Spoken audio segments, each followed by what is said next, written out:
Hey guys, what's going on? McMole2 here. Welcome back to my channel. Today I am bringing you a video of how to use your resistance team in Phase 4 of the Heroic hAAT raid.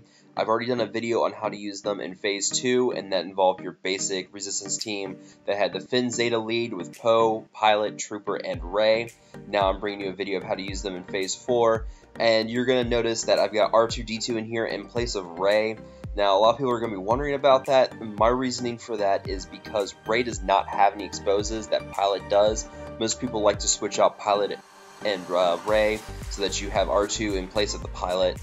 But my reasoning for this is that the expose for Pilot is much more important to this team overall than the good damage that Rey would be bringing to the team, because remember, under the Finn Zeta lead, exposes are your lifeblood, so having that extra expose in here for topples is really going to help extend those topples, give you more damage opportunities. So yeah, we've got that issue. You're also wondering probably why R2-D2 is in here, and that is because of the buffs that he brings with his smokescreen ability, and that's vital for your team because overall, if they don't have any buffs at the end of the topple when the Firestorm attack hits from the ship, any character without buffs will take massive damage and cannot be revived. So you need the buffs from R2 to survive that Firestorm, otherwise you're going to have a really bad time and your attempt on Phase 4 is not going to be very long.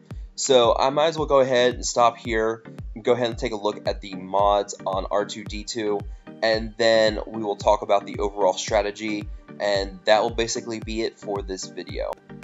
For R2, I'm running full potency mods on him. You can see I've got speed on his arrow, I have crit chance on his triangle, it doesn't really matter that much. Of course, potency on his cross, that is required, and then your basic offense, defense, and then protection on the triangle, or the circle for him. It doesn't really matter there. The reason you want to do so much potency is because of his number crunch, which I will cover here in a second, but yeah, you can see the overall stats. Try to focus on getting some speed on him as well. If you can get some good potency secondaries on him too, that'd be great. You can see here he's running 92.83% potency. It's a lot, but there's a reason for that, and that is because of his number crunch Zeta, where he gets 10% potency for each resistance ally in here, and then once it's all added up, he then gives 10% of his potency, max potency, back to the other allies. So that means with the 5 resistance allies that are going to be in here, he's going to gain 50% potency. He's going to be running almost 150% potency. 10% of that is 15%. That gives 15% potency back to the other resistance allies. That's a huge amount, especially because you know of the exposes, and you just need as much potency on them as possible. So yes, definitely get that. Of course, you want to get the Omega on the smokescreen for as well, because that gives him -1 cooldown on the smokescreen, which you don't really need to worry about because of Finn Zeta, but it's nice to have in case something goes bad with the topple, which I'll explain during the rest of the strategy video. And then I guess, yeah, the burning from improvised, I guess you can get and extend the Omega on that. Really, only 2 things you really need to focus on are the number crunch Zeta and the Omega for smokescreen, and that's pretty much all you need to worry about for him in terms of abilities. So of course, the potency mods, get as much potency on him as possible, and then focus on the the number crunch Zeta and the Omega for smokescreen. So now that we've covered that, let's go ahead and take a look at the overall strategy. Now, in terms of what each character on the resistance team brings overall, you have Poe's Taunt, which can expose the entire enemy team, and this is great for boosting not just the turn meter on Trooper, because of his special ability where he gains turn meter each time a target is exposed, but also you can combine that with R2's Improvise, which is an AoE attack, which is something that the resistance team has been missing out on overall.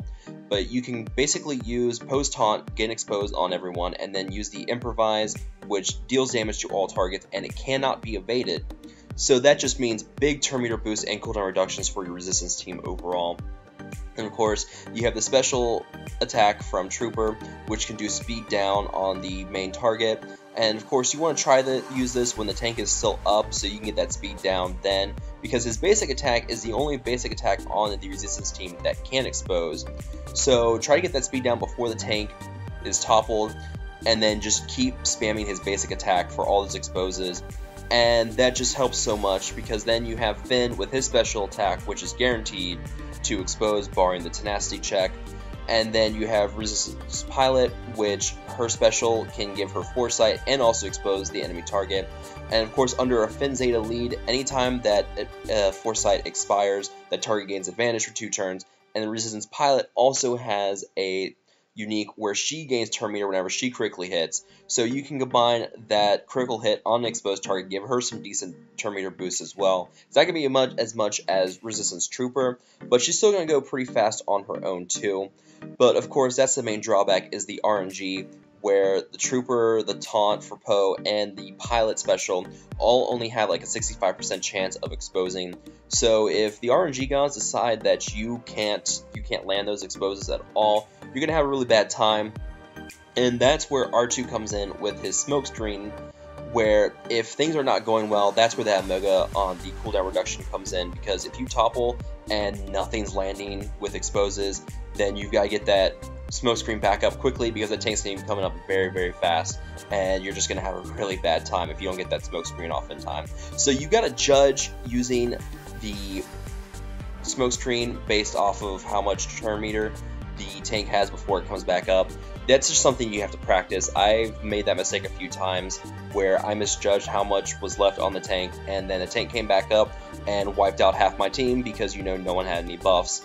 So you've got that, and then of course you have Poe is going to be your main taunter. So whenever the tank comes up, it's going to be attacking him, and then anytime that a side turret attacks one of your allies, it has 50% chance to dispel all buffs from that character. So when Poe starts going into low health range during the overall fight, you've got Finn's special where he and Poe both gain 20% health back each turn for 2 turns. So be smart with that. Don't use that right before the tank comes back up, because if you do, then the tank has a chance to dispel it, and then you're just going to be having to use that special more often. And of course, Finn has the only attack that has a guaranteed chance to expose as it is. So be smart with that.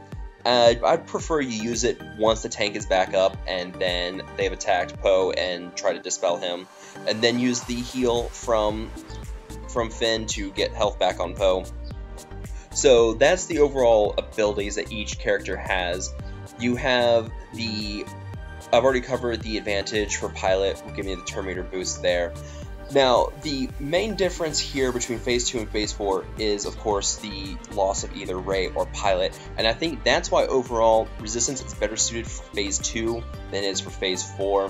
That's just because your basic Resistance team of Rey, Pilot, Trooper, Finn, and Poe has a lot more synergy than R2 does being stuck in there, and of course R2 is here because he's required to make sure that your team survives the firestorms at the end of each topple in Phase 4.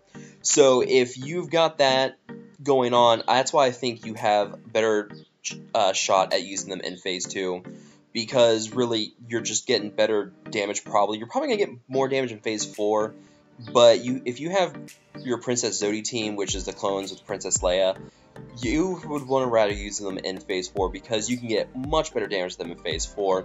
And plus, there's not as much RNG reliance with the clones as it is with your Resistance team, because again, remember, if the RNG gods decide that your exposes either can't land or they do not pass the tenacity and potency check, you're going to have a really, really bad time with trying to get damage in here. Like my first 2 attempts, you saw I knocked off a good 12% off the tank, and then another time that the tank got toppled, I couldn't land any exposes and I got only 2%. So there's a heavy factor of RNG into using this team, and that is why I think they're better suited for Phase 2 overall, because there's a lot less targets to deal with if Poe's taunt is not exposed like it should be. I had a time here where I missed topple because Poe went to go taunt and nothing got exposed, and that just really damages your overall chances of getting a good score with Phase 4. That's why R2's bonus potency from his number check or his number crunch is nice to have, but at the end of the day, it's not going to save you from RNG deciding that, you know, nothing should get exposed because, you know, RNG. So yeah, I think overall use them in phase 2 if you have a clone team for phase 4. If you can combine those two teams together, you have people doing 7 mil with resistance in phase 2, and Princess Zodi can get you a good 9 to 10 mil in phase 4. You're talking a good 16-17 million damage overall for the tank raid. That's a massive amount of damage just with those two teams. You're basically going to get first place if you use these two teams, unless you have someone else who can use them that much better and can also use attacks in phases 3 or 1. So yeah, that is my overall strategy for using this team in phase 4. Let me know what you guys think. I'm sure you guys have also noticed I have a new intro. I did mention it before, I mentioned it now. Let me know what you guys think about that intro, and let me know what other tutorials you guys would like to see. I'm going to keep doing these. You guys seem to enjoy these tutorials a little bit, so I'm going to keep going with them, see what I can get, what other tutorials I can do for you guys. But yeah, feel free to like and share this video with other people. Make sure you get the word out of just how to get this, because you know this is a new thing, using resistance in phase 4. So a lot of people want to see how they can do. So I'm glad to get this video out so people can see just how well they can be and how to overall strategize with using this team. But as always, guys, feel free to subscribe to my channel, keep an eye out for more content in the future, and I will talk to you guys later.